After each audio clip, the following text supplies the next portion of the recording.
Let's start. Okay.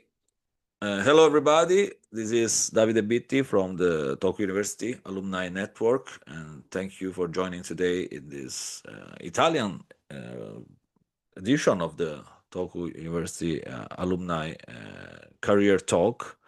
I will be one of the presentators, but we have two other guests. We got Carlo Andrea Melegari and Irene Melinu that are our guests today. They both studied in Tokyo University as exchange students. They will told us they will do a presentation about their experience in Tokyo University and the experience in job hunting after the Tokyo University and what kind of career they are building and such about their experience. And also we got from the Tokyo University Career Support Center, Professor Jonathan Stimmer, who will explain briefly, their services, because actually Tokyo University take care of the students, of its students and their career path before and after the graduation. And so it will be really interesting to see what option, what service they give to the students in general. And we will start. I would like to start. Yeah, there's still only 6 participants and two participants from outside. But today's online event will be also uploaded on the Alumni Network social networks such as YouTube and Instagram and Facebook. So if you want to watch it later, you can. I will try to upload it next week. And speaking about Tokyo University Alumni Network, actually we have students, foreigner students from around more than 150 countries around the world. And there are actually 11 alumni associations. And actually, many students, after graduating from Tokyo University, they do really great career path. There are students who became not only professor, but also, for example, presidents of universities. Recently, we got one of our students, of our alumnus, that became the president of the University of Indonesia, for example. And another one became, for example, president of one university in Vietnam.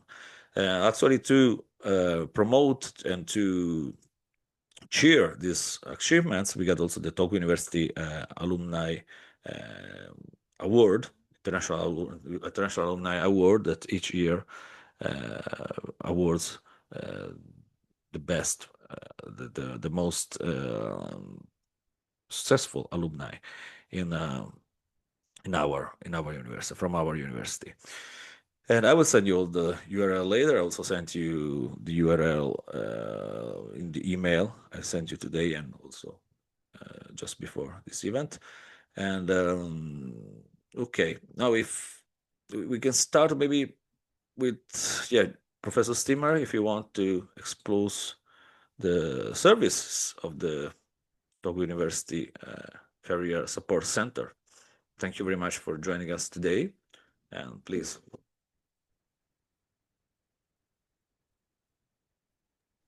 Can everyone see my screen? Yes, I can. It's Perfect. okay, everybody? Okay. Excellent. Well, thank you again for having me today. My name is Jonathan Stimmer. I'm a specially appointed senior assistant professor at the Tokyo University Career Support Office. And as Davide said, I'm going to give a brief introduction to what we have to offer. Okay. So just so that I think some of us probably know where we are. We're right in the northern part, or the Kita campus of Kaochi. And we're in the Center for Career Support and Social Contribution. So this is our other contact information, number, address, you name it. And we're right there at that famous traffic crossing. Okay, just having a there we go. So what kind of things do we offer? Well, we have a lot of different things, and I'm going to be talking a bit more about it a little bit later in this few minutes that we've been allotted. Um, we have on-demand seminars, and it's a whole bunch of seminars on our website, and you can all sorts of things about career hunting in Japan, as well as books that you can borrow from our library. Things for example, like you may have heard of the SPI test, all sorts of things on interviews and entry sheets, and all sorts of preparation that are necessary for Japan. And of course, we also have general Japanese language books, such as Studying for the JLPT that you can use. And of course, we also offer support for career planning. Okay. And while the exact dates have not been fixed yet, we also for the next academic year, we also have career advising, or we plan to have, I should say, career advising for international students. And these services for international students are planned, regarding different kinds of consultation in regards to career planning. And of course, the languages offered, as well as the schedule, will be posted later. Okay. And this is something I wanted to really introduce.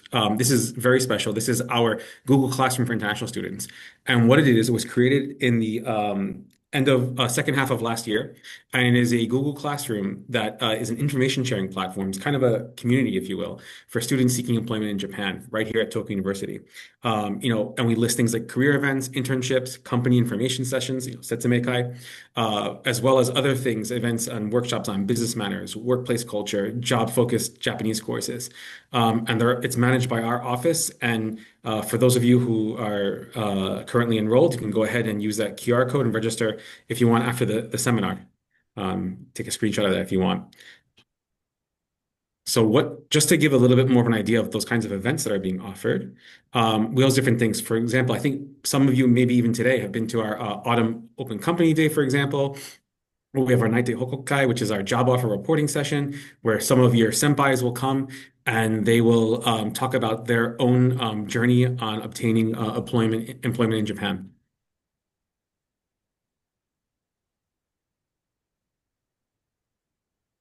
Sorry, having a bit of a technical malfunction here. Oh, there we No go. problem, no problem, no problem. Thank you. Okay.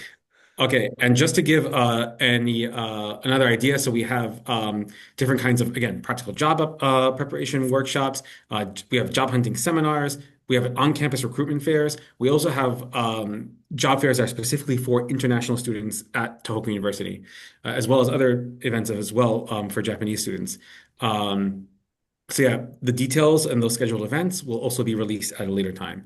And I just want to talk a little bit about, we have an upcoming DEI seminar if you want to join. And it's featuring guest speakers from different industries. And it focuses on diversity, equity, and inclusion, of course. Topics will include employment, for example, people with disabilities, the LGBTQ plus community, and friendly practices as well. And it's open to all students and faculty interested in DEI. And then we have the career job fair, which is a special. So this is actually very interesting. So Tohoku University has what's called, our office, the Career Sports has what's called a two-way offer system, and students register, they write their self PR, and they can receive offers directly from companies. And it's one of the most efficient ways to get hired, and it's a service supplied by our office. So highly recommend if you're looking to stay in Japan. There is a whole bunch of companies that we're in collaboration with that are part of this. And then we also have the Date Entre Ojikai, so it's an alumni event. This one's actually going to be in Tokyo, and it's for Tokyo University international students and alumni. And it's a networking event so that people can share their real experiences of working in Japan, as well as connect with current students and alumni. The main language will be in Japanese, but there will be English and Chinese support. Again, highly recommend it. And again, a lot of these events will be posted in the classroom as well. So if you register, you can hear all about them. And then this is an interesting one for currently enrolled students. This is the Fukushima Service Learning Trip. I think a lot of people understand that, especially the coast of Fukushima is still in recovery mode from the 2011 Great Japan East earthquake. And this is a 1 week internship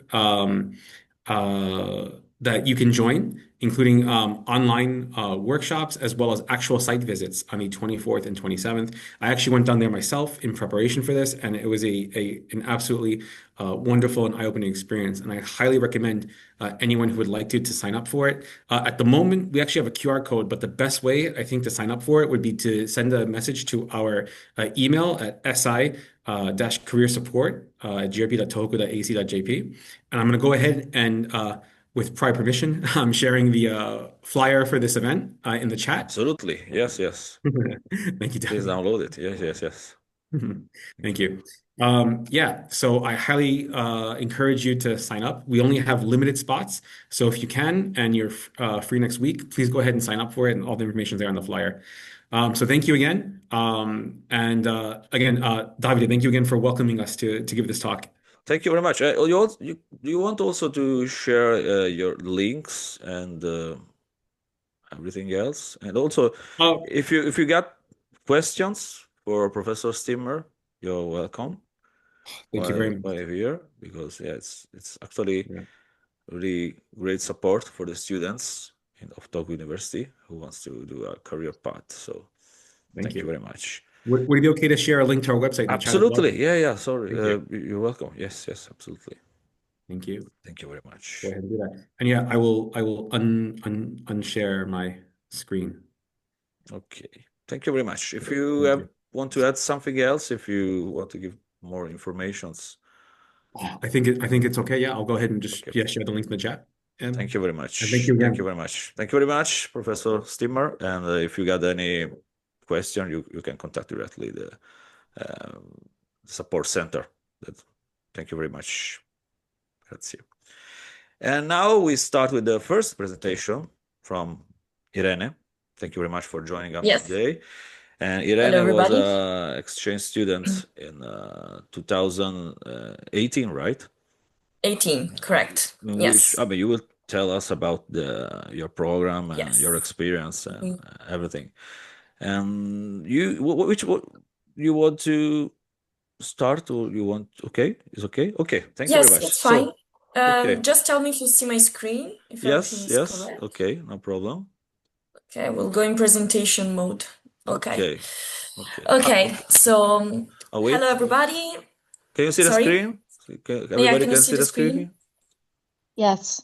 Okay, Okay, perfect. that's good. Okay. Okay, so hello, everybody. Very nice to meet you. I'm Irene. And today I will speak about a little bit my experience, not only in Japan, but in general, my background and also what happened next. So after Sendai 2018, so my presentation is called From Venice to Paris to Tokyo to Milan. And actually it's like a little bit of the explanation of my path.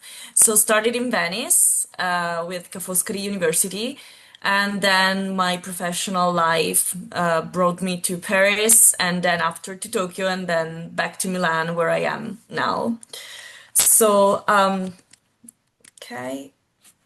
Okay, so let's start from Sendai. So, who I was when I arrived in Sendai. So, it was September 2018, and I was a master's student in Japanese studies at the University of Ca' Foscari in Venezia, in Venice. I'm from that area. Actually, I'm from Padova, but I studied in Venezia for 5 years. So, I did both my bachelor and my master studies as well. So who I was back then. So when I arrived in Japan, in Sendai specifically, I was very passionate about Japan and about business and about cross-cultural communication. And that's why I decided in the first place to study Japanese. I had a very strong interest in Japanese classical art. So I was very interested in ukiyo-e, hiroshige, hokusai. So this is what brought me to decide this path that is quite unusual. I was very curious, very ambitious, still am. But I was quite uncertain about the future, and I think it's something that we have always in common when we start this type of exchange programs, especially when we arrive in Japan, and especially when you did like a bachelor in Italy, and then all of a sudden you are in Japan for 1 year. So I also had a big interest in fashion and management. This interest in fashion actually burning a little bit in 2017 because before coming to Sendai, the year before, I did an exchange program in Showa Joshi Daigaku in Tokyo, and there I stayed for 7 months. And I did also an internship at Gap. So it's a big fashion brand, and this is when I decided that I wanted to work in fashion. So this is my academic foundation. So as I said, started with a bachelor degree in Japanese studies in Venezia, started in 2014 and ended in 2017. And as I anticipated, I did my a part of my third year in Tokyo already, and that was my very first experience of Japan. It was an amazing experience. I thought it would be more traumatic, actually, but it wasn't. The people at Showa Joshi were amazing, and they led me not only in Japanese language but also in life in Tokyo. That it was not easy. So yeah, my very first impression of Japan was amazing, and that's why I decided also to apply as an exchange student at Tohoku University. So after my degree in Japanese studies, I decided to continue always in Venice with a master degree in language economics and institution of Japan, which is quite an unusual path because normally people after the bachelor degree in Japanese studies, they decide to work with languages and maybe Japanese literature. But I decided to go a little bit more towards economics and management, that I was always quite interested in fashion, as I said before. So I thought that it was the right path to continue on this road. And so I started my master degree in 2017. And together with this master, I decided to continue also my path in the Collegio Internazionale. It's a honors degree university, always in Venice. So basically, it's like a parallel path. So you do your master and also this type of courses. And I did a minor in digital humanities and public speaking. And also, this Collegio Internazionale was one of the reasons why I applied for my exchange at Tohoku University, because it was mandatory to do at least 1 year abroad. And so I was talking with my advisor, Professor Ruperti. He's not there anymore, unfortunately, but it was really my light in the years of the university. And he was my advisor at Collegio Internazionale, and he was like, I think you're very passionate. Why don't you apply for the Tohoku University exchange program?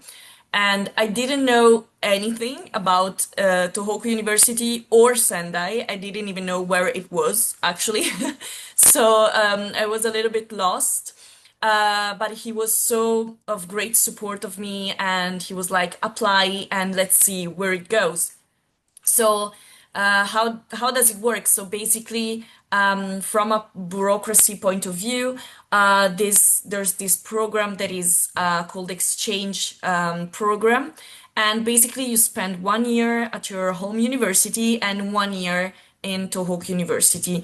In Venice, it's called Scambio di Dipartimento, so it's like department exchange, basically, because there are some agreements between Tohoku University and Venice University. And so I applied and I got the place, and I was in Sendai in September 2018. So it was amazing because I did 1 year in university in Venice, and then I moved to Sendai. And the first impression, of course, was different than before because when I arrived in Tokyo for the first time in 2017, I mean, I was in Tokyo. So I arrived and it was the big city, the Japanese dream, chaotic, a lot of people, a lot of friends, and so on. When I arrived in Sendai, it was calm. It was peaceful, and that's why I loved Sendai with all my heart. And this is why also when I think of peace and calm, I always think of Sendai in first place. So this university, so Tohoku University, really gave me a lot of things. I divided it into two parts. So one is everything related to more like linguistic and soft skills and hard skills part, and the other one is more related to personal experience. Both of them were great. I mean, thanks to Tohoku University, I could start my career. And because if I wouldn't be in Sendai at that time, I wouldn't join the Uniqlo Global Management Program. I wouldn't start working in Uniqlo and so on and so forth. But I will explain a little bit better after. So, what Tohoku University really gave me. So, I arrived there and I joined a program called Seabold program. I don't know if it exists anymore. I'm not so sure. It doesn't exist anymore. Okay, I think we were like the last class or something doing that.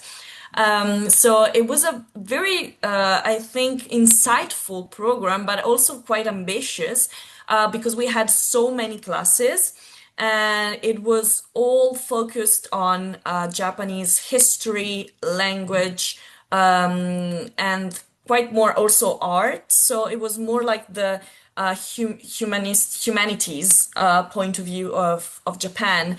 But one thing that I really loved is that we could have free classes that were free, so we could choose them between a lot, like a big variety of courses that they had in Tohoku University. And for me, that I was interested in management and economics was amazing because I followed, of course, the Seabold program classes with all the parts related to languages and so on, but on the other side, also the economics classes, some management ones, and econometrics, and so on. So it was a good balance between the program, but also what could help me in my future professional life. So one thing that stands out is, of course, the Japanese language and business culture expertise.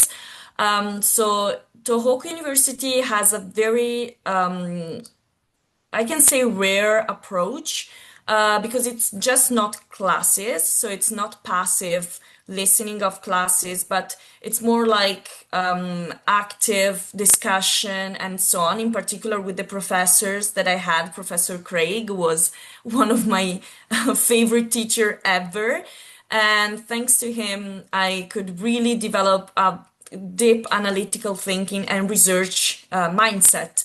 Also because we were there and we were supposed to work on our master degree, but it was the first time that we were writing a master degree. So this is something that sometimes we don't realize.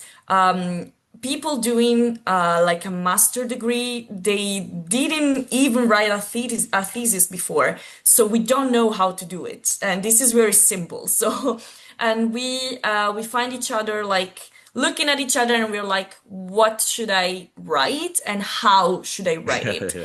And so, and it's quite scary sometimes.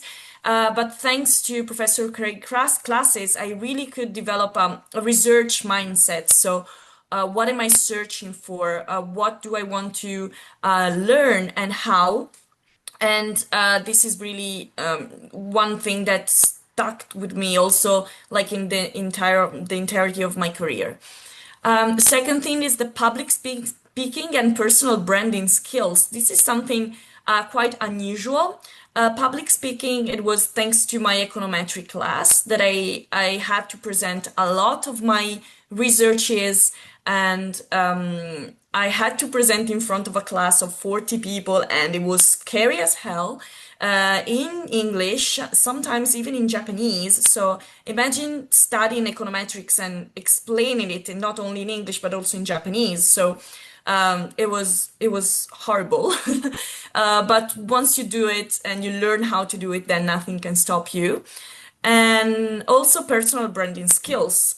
This is really important because when you arrive there, you're just one of a lot of students, like Japanese studying students.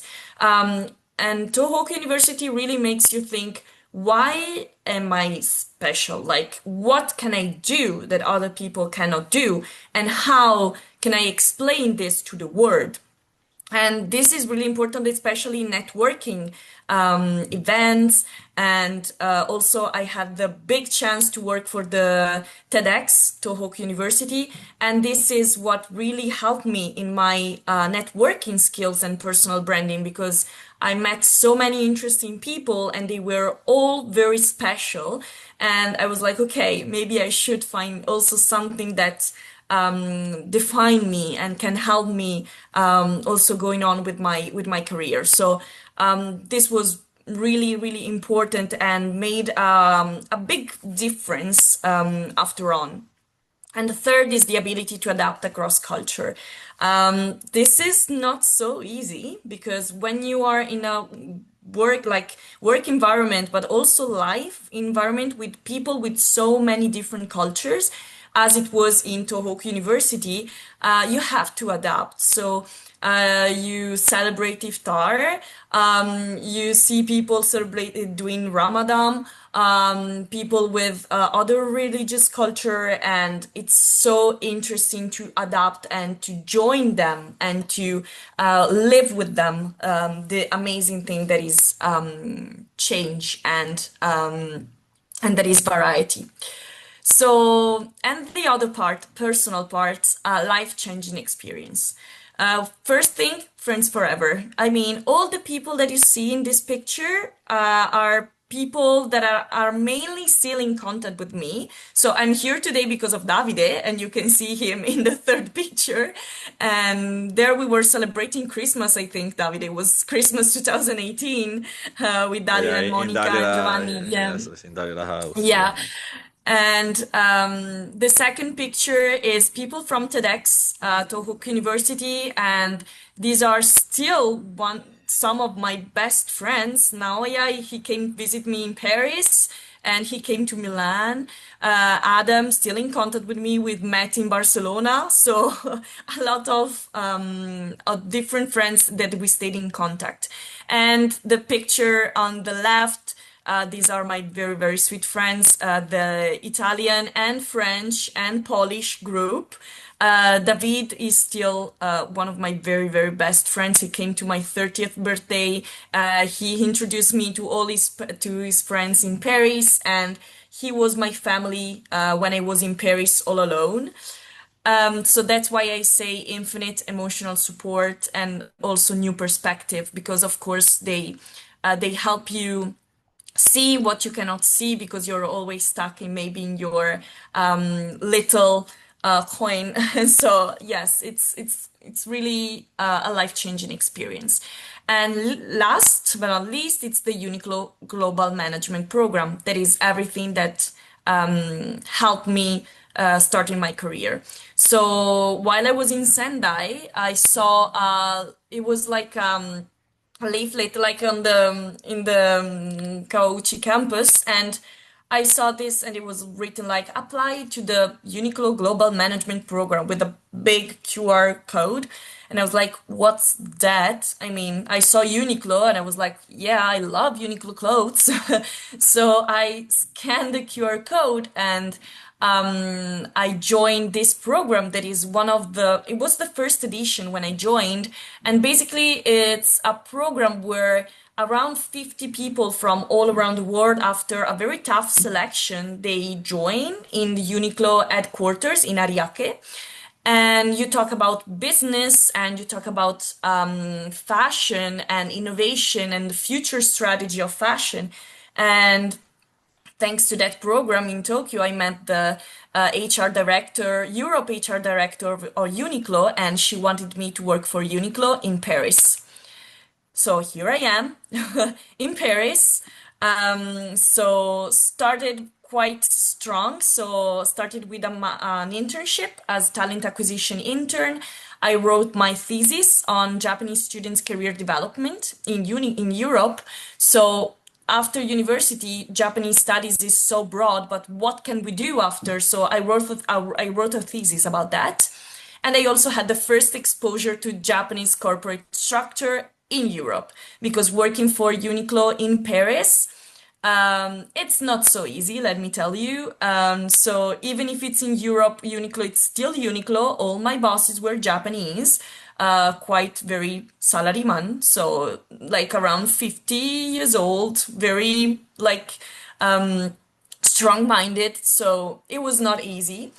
And also, of course, moving to Paris, I have new life, new friends, everything was different. And of course, COVID hit because I arrived in Paris. It was September 2019. I finished my internship. It was February 2020. And so this is a very nice picture of me and my family discussing my master degree thesis. So my family was in Italy. I was in Paris all alone.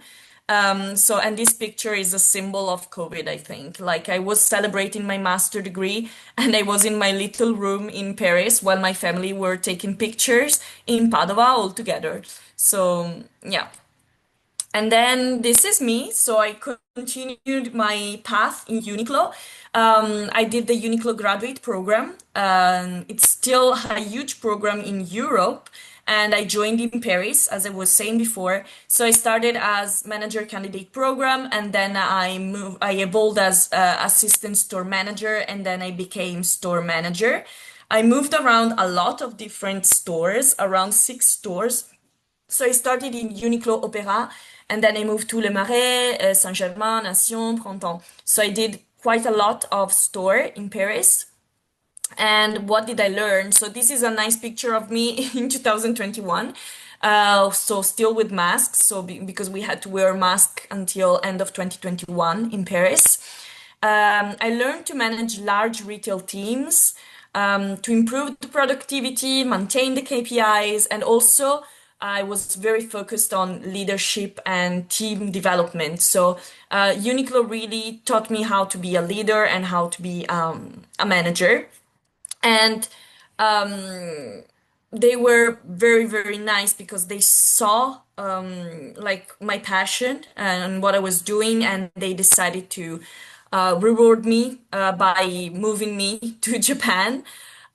So stayed 4 years almost in Paris, and then in February 2023, my boss, CEO of Europe, Morikawa-san, he came to me and he was like, "I really want you to go to Tokyo." To manage one of the biggest store in the world. So I want you to be one of the store manager in Ginza store in Tokyo. And I was like, okay, let's go. And let's go on a new adventure. And yeah, so I started in Uniqlo Ginza. I stayed there for 6 months until August 2023. It was a huge challenge because it was very, very, very tiring. I worked a lot, so I think it was really like a slap in my face because it was like a true Japanese corporate firm. So it was really hard to adapt. And then all of a sudden, I was contacted by Zegna. I don't know if you know this brand. It's an Italian luxury brand. It's menswear. And yeah, so they contacted me on LinkedIn and they were like, why don't you join us? We're really searching for a retail operation coordinator to lead all the 26 sales points in Japan. We need somebody who speaks Italian, English, and Japanese, who can help us implement all the store procedures, the back of house optimizations, and we need somebody business oriented and with a mindset for market monitoring. And this is basically what I was doing, what I learned in Tohoku University. So market monitoring, sales, business analysis. And so I was like, okay, let's try. And so in August 2023, I embark this journey in Zegna, always in Tokyo. Two big pictures. This one in the bottom is the entrance of one of my favorite store in the world. It's Mall of Emirates in Dubai. And then the upper part is the path that I was doing every day to go to work. This is Toranomon Hills. And this is where I had my office in Tokyo for Zegna. And this is the road that I was taking every morning, every evening. And I had like 200 picture of this road, and it really stuck with me. And then my life in Japan was amazing. And then I decided to go back to Italy in July 2024. Personal reason brought me back to Italy. And Zegna was amazing because they were like, okay, we want you to come back and to have a global role.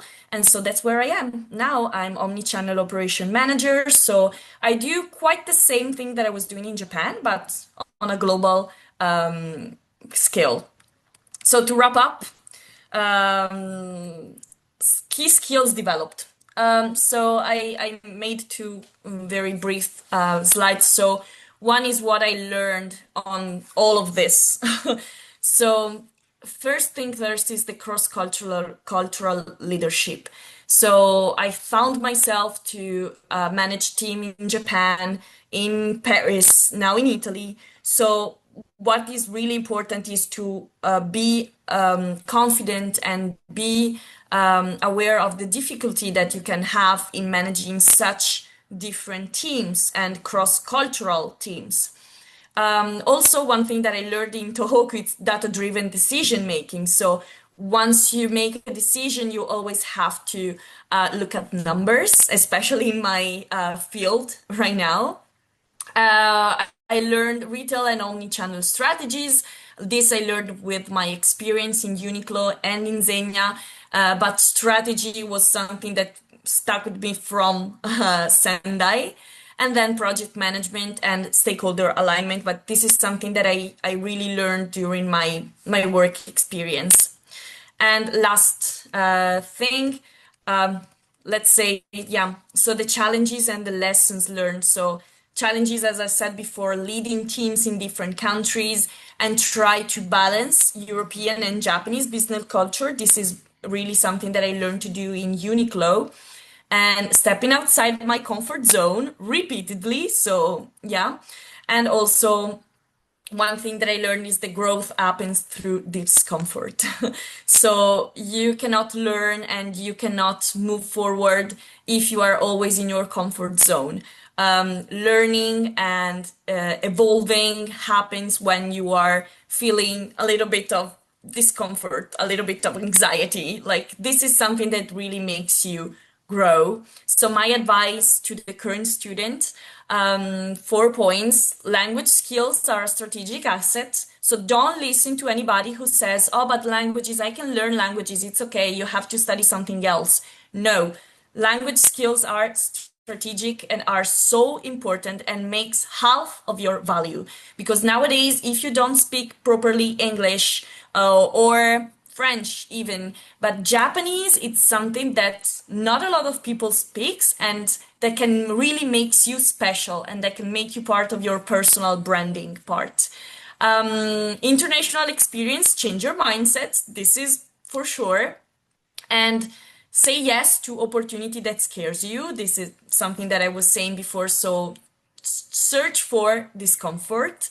And one thing that I learned all this year is leadership is about people, not position.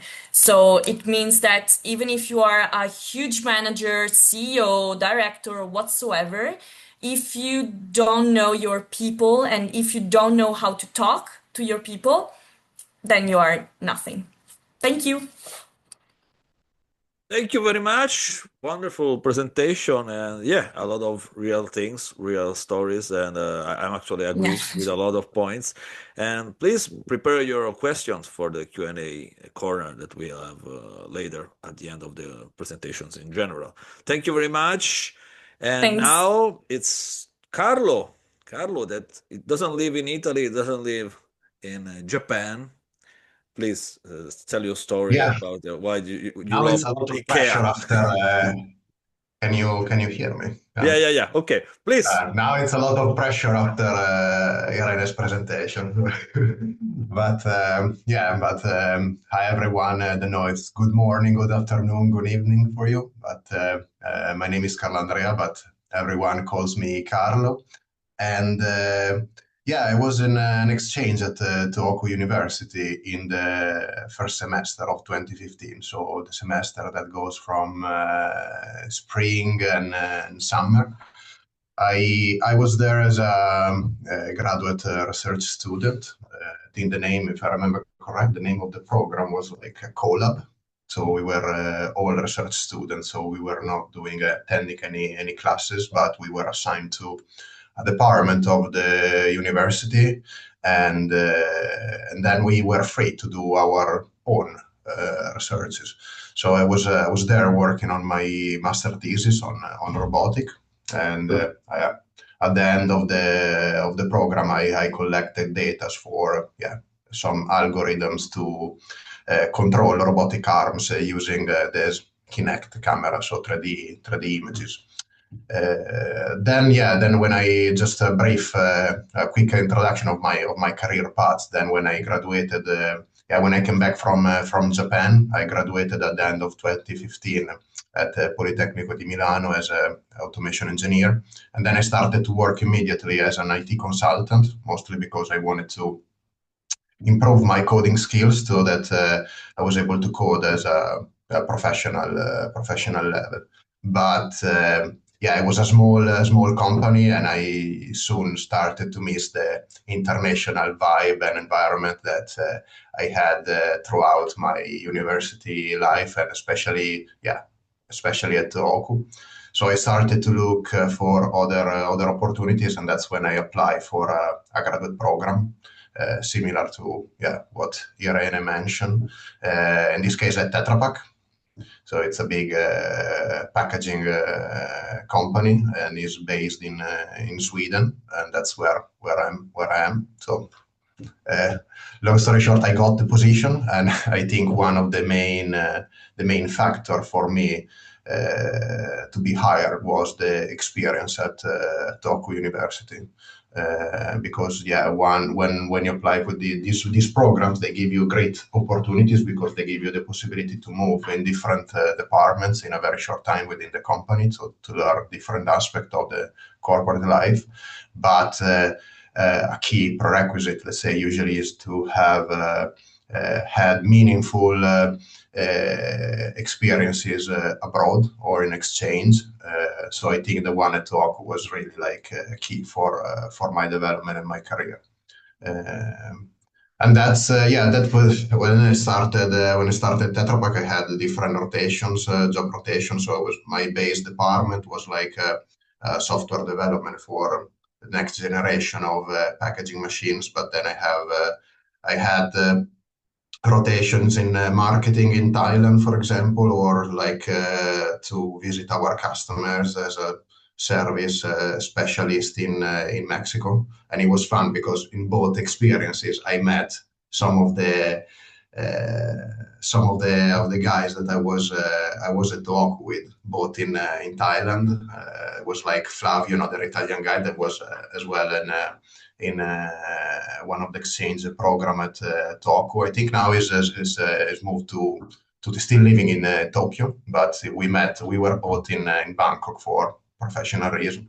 And also when I was in Mexico, I was based in Mexico City, and there I was like Francisco that was studying I think was like something related with architecture or design. I don't remember at Tokyo University, but at the time he moved back to finish his study, and he moved back to Mexico. So I was hanging out, and it was funny because for some I met him again last summer because he was here in Sweden for some work. So again, as Irene, the network that you build, in my case at the university, but I guess it's pretty much valid for every exchange program that you will or you have the chance to attend. You're really there really for last for your life. And it's going back. I have the chance to be back in Sendai like a couple of weeks ago. And it was it really felt like something inside me. I have never had the chance to go back to Japan before after I left the Sendai the first time, like 11 years ago. But going back once more, you remember all the experiences, all the things that you've done, or the places you've been with, all the people that were around you. And then I had the chance again to meet with Davide and Lorenzo and Fumio that are like still in Sendai. So it was really nice. And you really feel like moved when you first arrive again at the Sendai station and you say, "Welcome to Sendai." It's again. It was really something. I really felt, albeit the experience was short in Sendai. I stayed there just for a semester, but this was I still consider it as a key experience for my life. And Sendai, it still feels like a sort of a home away from home, and it was really amazing. And now I'm still in Sweden. I say, I'm now a technical leader for the HMI part of the future packaging machines. But I think without experience at the top university, I don't think I would have had the opportunity to join this company and do what I do now. And when it comes to me, I didn't have any classes, so it was really poor research, and it was challenging at the beginning. So here I see myself in what Irene said, that you really learn the most when you're like in a position of discomfort. So I arrived to Japan, and then thinking about, okay, now they will give me a project to work on for my but no, they say, it's your thesis, so you decide what you want to work with. And you arrive here and you say, okay, I have 6 months to make this time work. So you struggle and you try to figure out what is a project that is the right balance, that is easy enough, that can be complete finished in that amount of time, but not too easy, so that when you're finished the job, it can still be used as a master degree thesis. So it was really challenging, but at the end, looking back, I really appreciate, I really enjoy what I had to do, and also the facility. I mean, this is a praise to the Tokyo University, like the facilities, the tools that you have available. They are like they give you basically the possibility to research basically anything. You do research basically on anything you want. So that was really, really nice. Also, not just for me, but also seeing like other colleagues working doing research in different departments. They were always saying, I mean, the tools we have here, we didn't have them in our home university. The budget of research is like way bigger. So they were all very, very happy, let's say, with their experience at Tohoku. And how I ended up in Sendai was, in my case, was purely random. So I was at the end of my degree, so I wanted to really maximize my chances for one last exchange experience. So looking through the partner university, I was looking for Japan because it was like outside of Europe, so no competition with the Erasmus program. Then outside of Europe, the most wanted destination were USA, Canada, and Australia. So the next one that was very appealing to me was Japan. And with my course, the only one that there was a sort of a partnership, even if no one before have been to Tokyo University, was Sendai Tokyo University. So I said, let's go, let's try. And I didn't have any idea what Sendai were. I think I've only heard it because during the football World Cup of Japan and Korea, Italy was staying in Sendai, but that was the only reason why I've heard Sendai. I didn't really know where it was. But I honestly, at the beginning, I was a bit disappointed. You expect Japan, you link it automatically with Tokyo or Osaka, but after being in Sendai, I was really pleased with doing my exchange there in Sendai. It's like it's still a big enough city somehow, but way smaller for Japanese standards. So it really feel like relaxed and calm, but not lagging, let's say, too much behind. And the Tohoku region, again, amazing place. to explore and to travel. It was really nice. I really enjoy my time there. And yeah, closing my time, just some recommendations. If you have the chance, go for an exchange program, an exchange student program. I mean, the people you will meet, the network you will create will last, will really help in your life, and you never know, also potentially in your working career. And also, I think the biggest advantage is that you have chances to see how things works outside, your box. You have the chance of seeing, how other culture, how it works in other country, how it works in other type of society, and those skills are really helpful. Also, to be able to pick those things and for you to be able to adapt in different life situations. And again, something that I can totally relate to with René's presentation, be a yes man. You never know in advance which are the opportunities that will present it to you. So, to maximize your chances for the best opportunities for you, just say yes. Every time you are a bit of doubt, just go for it. Like yeah. And I still don't know what I want to do in a couple of years, and it's yeah. I can see that that's very different from, for example, for my colleagues, but yeah, that left me open of saying yes, I think, for most of the time. So yeah, from my experience, that really helped a lot. You never know exactly again which opportunities you will presented, and yeah, the only chance you have is to put yourself in a situation so that those opportunities can be presented to you. Yeah, that's it. I don't have. Yeah, I went really like pre-flow, but Yeah, it's I really hope it was nice. Thank you clear very enough. much. And actually, Flavio is here. Flavio is Oh, in the chat now. Ciao, Flavio. He's here. Yeah, he's cooking. He said, but he Hello, wanted to. guys. No, I'm just preparing the dinner, so sorry I cannot put the camera. Grazie. Okay, thank you very much, Carlo. Really inspiring. Yeah, also about Sendai. It's true. It's one of the best city for me in Japan in general, really. Please think I about think some you are a bit question. biased now Yeah. I got a big after bass. Yeah, all these years. Yeah, after all these years. absolutely.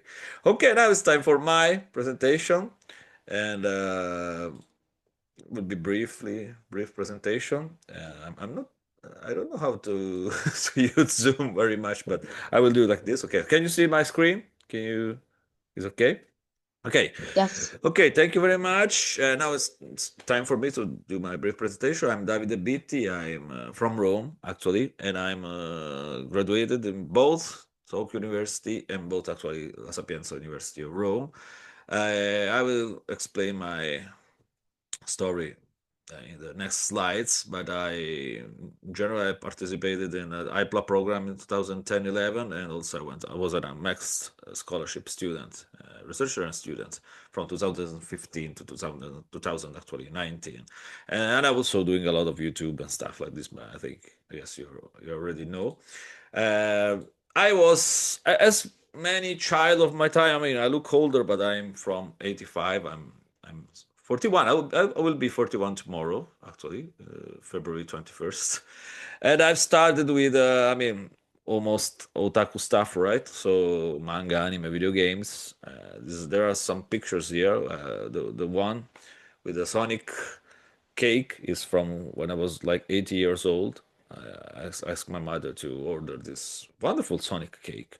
So I was really into video games in elementary school, and that was the first time really thought about going to Japan while I was reading magazines about video games that were just going out in Japan, like PlayStation was the new thing, Sega Saturn and stuff like this.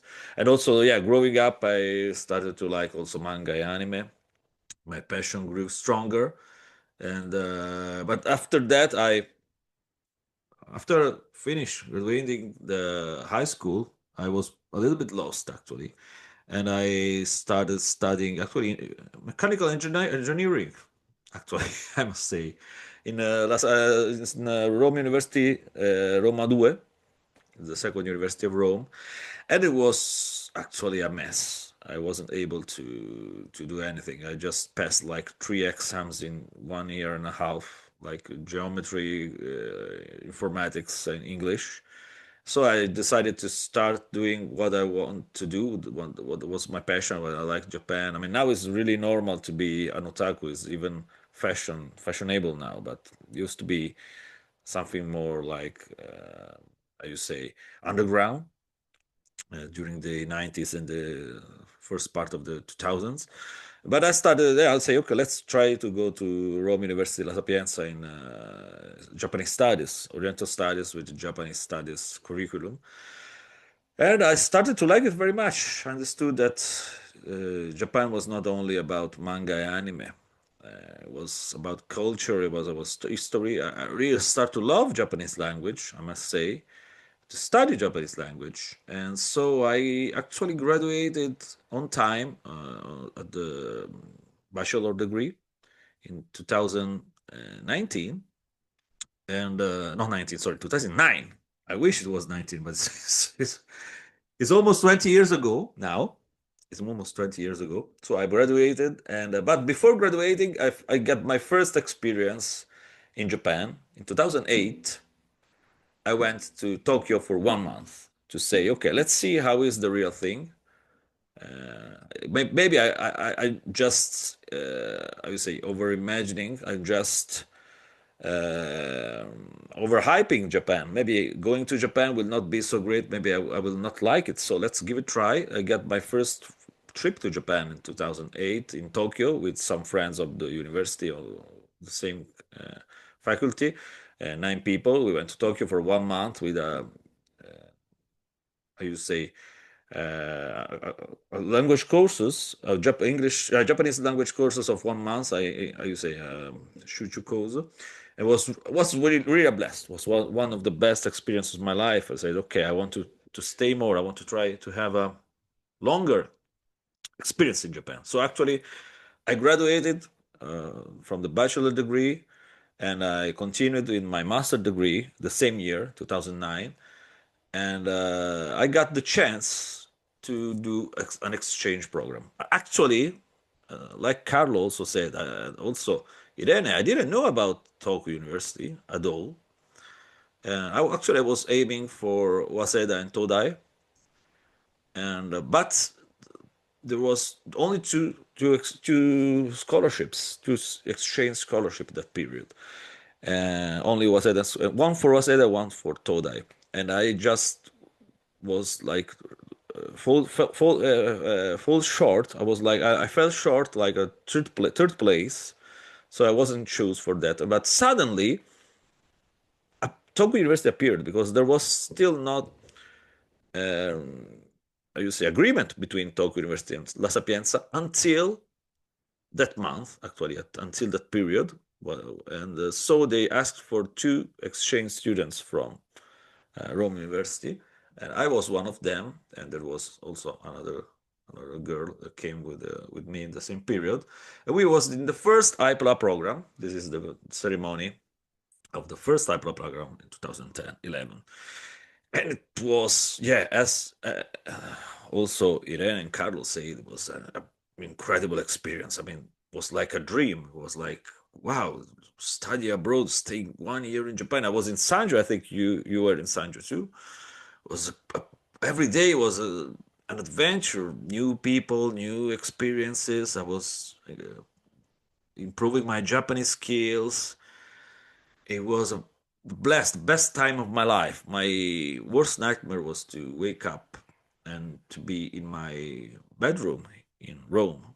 It actually happened because on March 2011, almost now it's 15 years ago. there was the great East Japanese earthquake and tsunami, and the Fukushima nuclear plant in the disaster, right? I was there. I was in Sendai. It was something out of a horror movie from Hollywood. I couldn't believe what I was experiencing. I stayed for a few days in Sendai. I was planning to stay in the whole year. I mean, without going back to Rome, but my family, my mother in particular, she was really, really apprehensive. She was really afraid of what could happen, especially for the nuclear plant accident. So I just went back to Italy for a month, but I was getting because it was really my dream, like getting through. And I just woke up with this nightmare. So I was getting into depression. So I managed to go back to Sendai on July and to finish my experience until September 2011. But it wasn't enough for me. I went back to Rome. I graduated from the master degree in La Sapienza, but it was not enough. I started to continue to study Japanese. I got the JLPT N1. I got the. I can teach Japanese language in the Italian high schools because I got the TFA. I don't know. It's still not. I don't. Termoshiva Informativa. I don't know. It's still useful, but I got also that. But it wasn't enough. It wasn't enough. So I tried to go back to Japan, especially to go back to Sendai and Tokyo University. And finally, in 2014, I managed to get the Max Scholarship. And my research for the best scholarship was about the earthquake catfish and the earthquake catfish drawings, Jishin Namazu, Daijishin Namazu. That was presented to me from actually the professor Takashi Akinori, who is the one who made the program, which Irene took part. Actually now he retired, so also the program. Sorry, but it was not there. So I went there. I went back to Sendai. Was only my only choice for coming back to Japan was the Max with the Max scholarship was Sendai. I wasn't searching for others because when you arrive at the final documents, the final stage of the Max scholarship, you say final decision, final papers. You have to also bring 3 universities, 3 letters from 3 universities, but I only put the Tokyo University one. So it was actually a gamble because if there was any problem, I was just going to lose the scholarship. But it went well. I went back.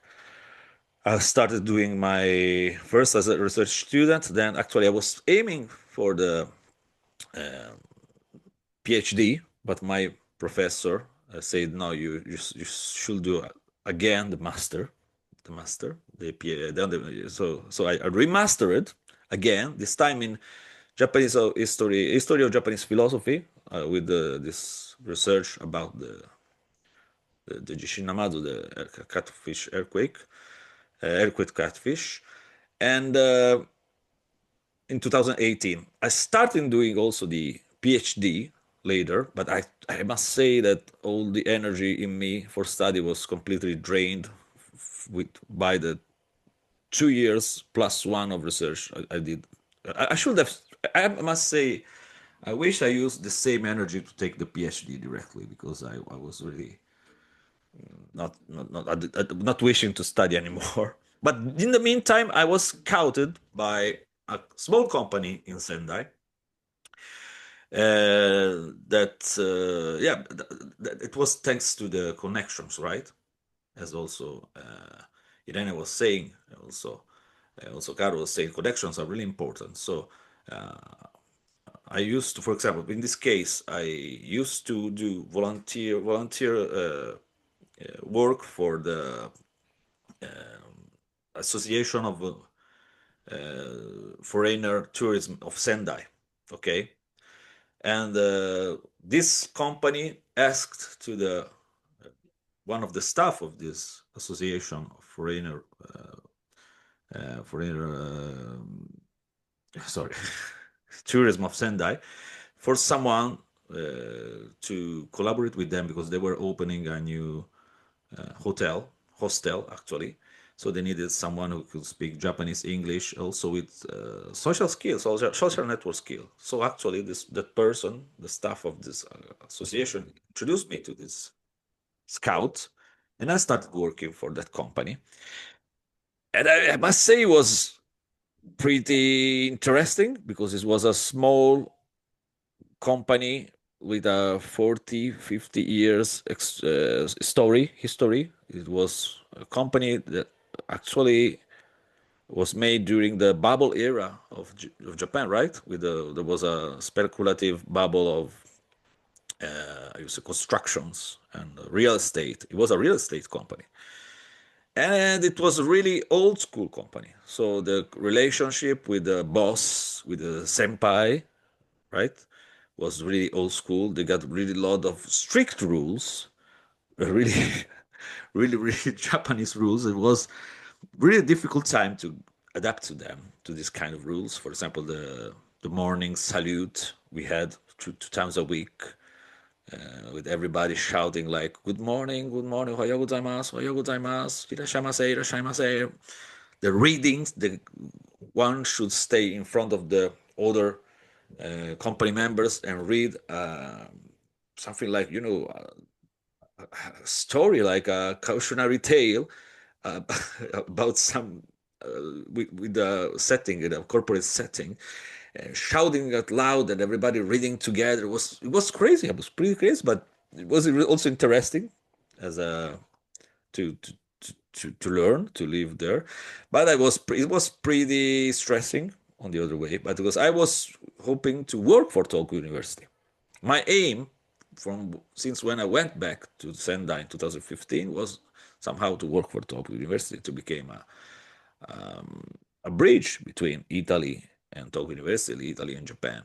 Actually, I got this chance because they were searching for the work I'm doing now. Because now I'm a international exchange officer, and I'm in charge of the alumni network, international alumni network, international alumni associations, and I'm organizing events like this one we are here today, events like the International Alumni Award that I was talking about later. Yeah. Sorry? And also, I got this social network and share the social network. I go always outside. I go, for example, I went to Indonesia, I went to Thailand, I went to Vietnam to meet the alumni.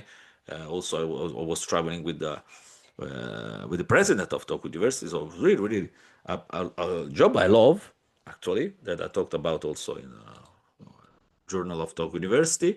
I'm also with Sendai City for the diversity.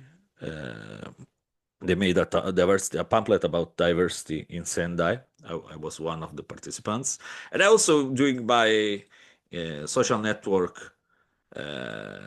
This by myself. This is just a personal activity on presenting Sendai and the life in Japan through my Vivi Giappone social network, and also wrote a book recently.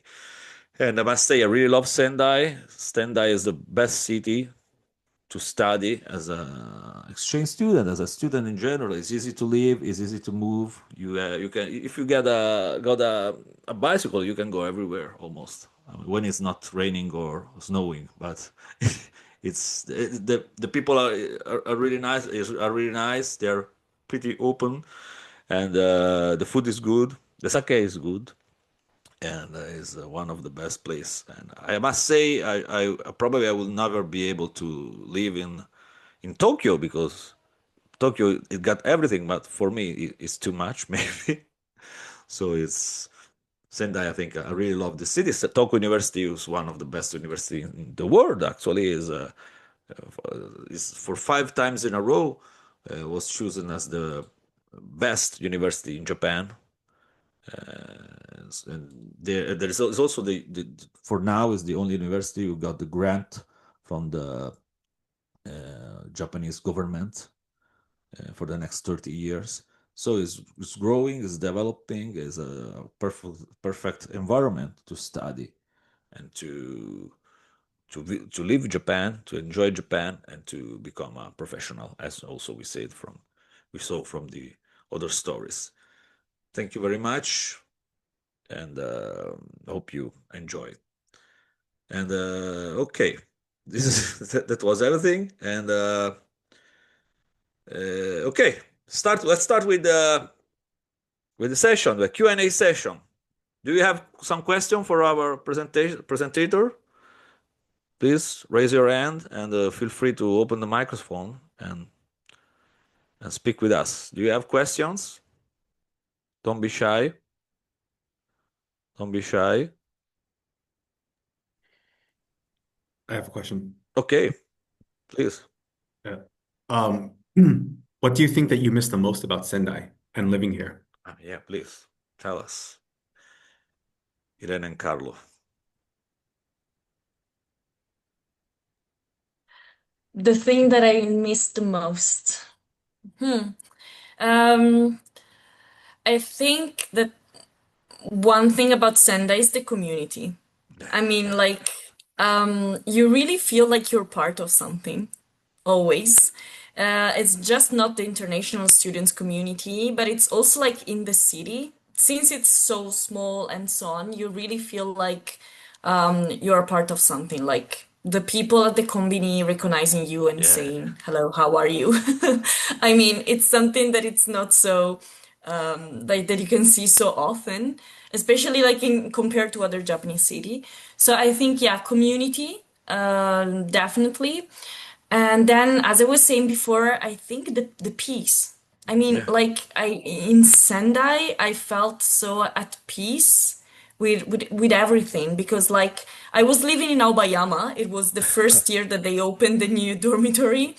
And when I arrived there, and I had my bicycle, Davide, by the way, but it was not a good a good idea Okay. because running But up to yeah, Aobayama, not so good. pretty crazy.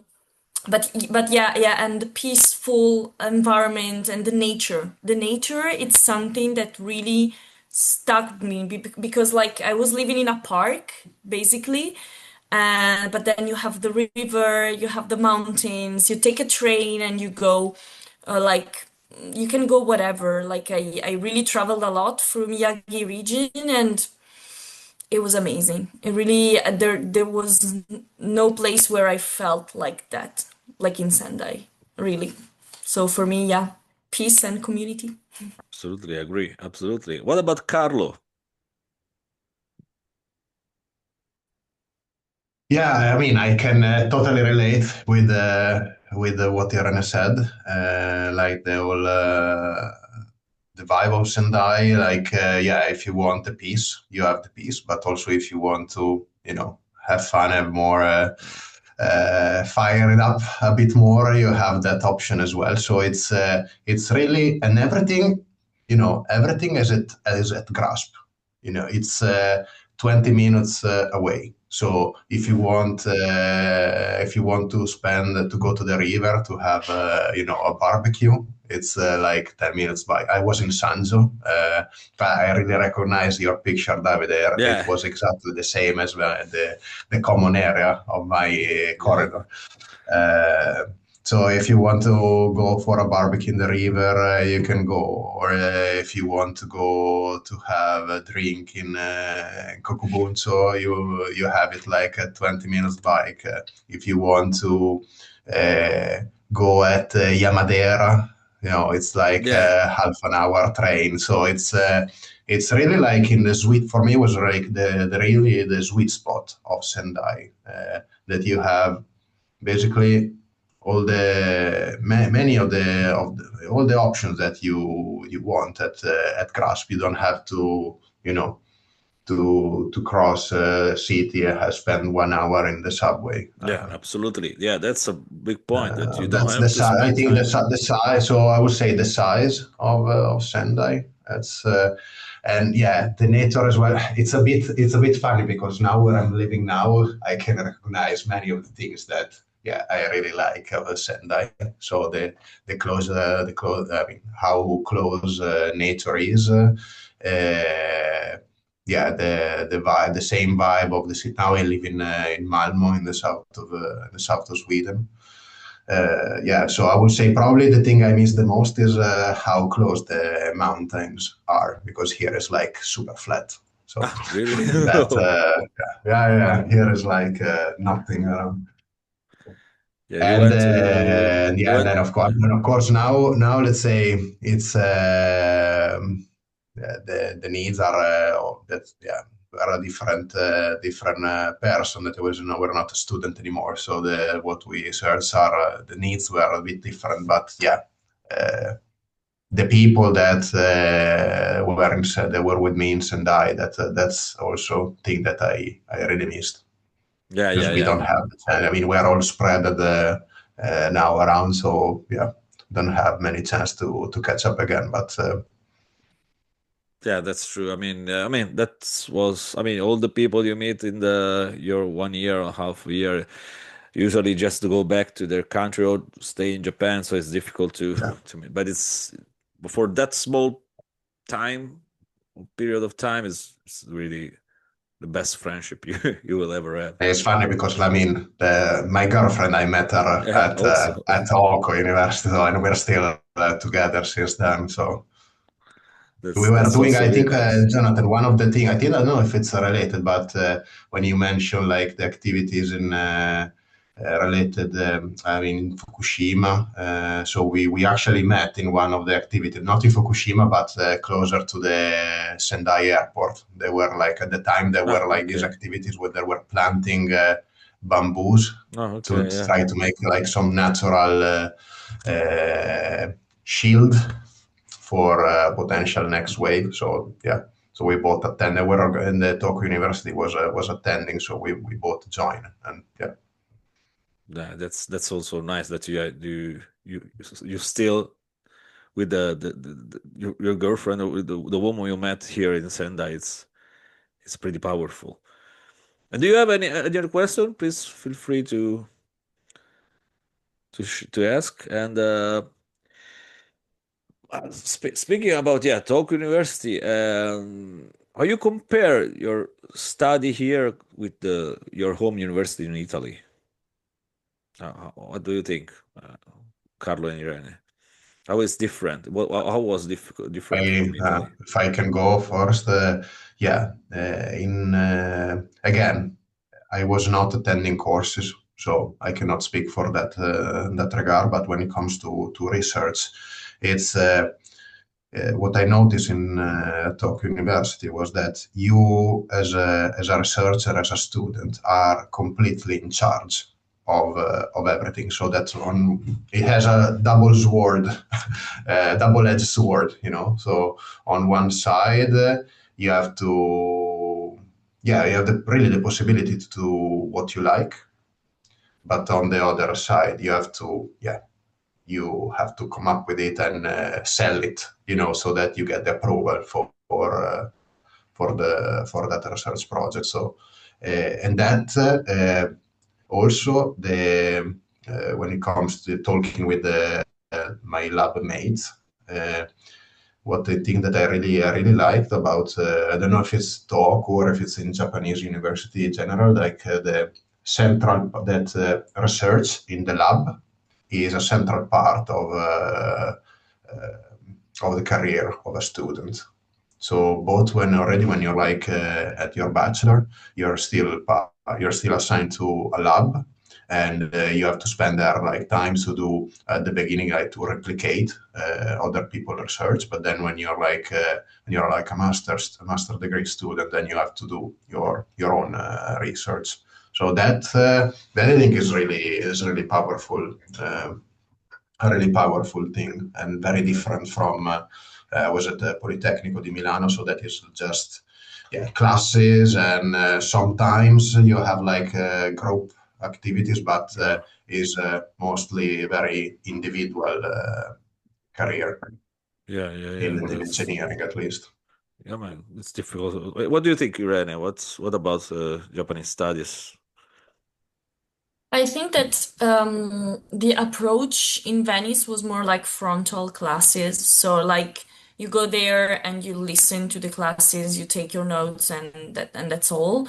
But what I had in the Siebel program, I don't know if it was because of the professors, but I think I was very lucky in that sense because it was stimulating. So basically, we were there, but we were just not listening to them speaking, but we were in like interacting. So especially with Professor Craig's classes, Yeah, he asked us like what was our opinion to discuss about things, and I think it was really useful to develop our critical thinking ability, especially because we were asked to talk about topics that we were not like 100% confident on, so we were still learning. Speaking, for example, about Japanese history or politics, also sometimes. And he just wanted to hear our opinion.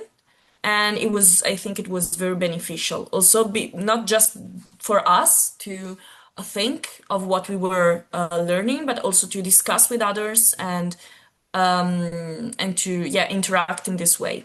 I think it's yeah. yeah, absolutely. Yeah, it's completely different from Italy, also from Rome University, and Mm-mm. especially for the presentations and the final, not the exam, the final report, right? Something that is not Yeah, is not. absolutely. Were like valued. Like I think the evaluation it was more on our opinion and how we could explain that. So PowerPoint presentations, but yeah, PowerPoint it was just like a tool that we were using to present our ideas, and I think it was really nice. So working on something and then present it, and yeah. It was yeah, pretty different from Italy. Really, Mm-mm. thank you very much. Now it's time. Thank you very much for your presentation, for taking part to this event, and for your time, for your precious time. Thank you also to all participants. Thank you for Professor Simmer for introducing us to the Career Center, Support Center. Please use it wisely. And for anything else, feel free to contact me at the Alumni Network. An applause to Carlo and Irene. Thank you very much. And Thank see you you. again in Sendai, I hope. And have a I nice hope. day. And thank you for the opportunity, Davide. Thank you very Thank much. you very much. Thank you. Bye, Grazie. talk to you soon. Bye, Ciao, everyone. Grazie. grazie. Ciao, ciao, Ciao, grazie. ciao.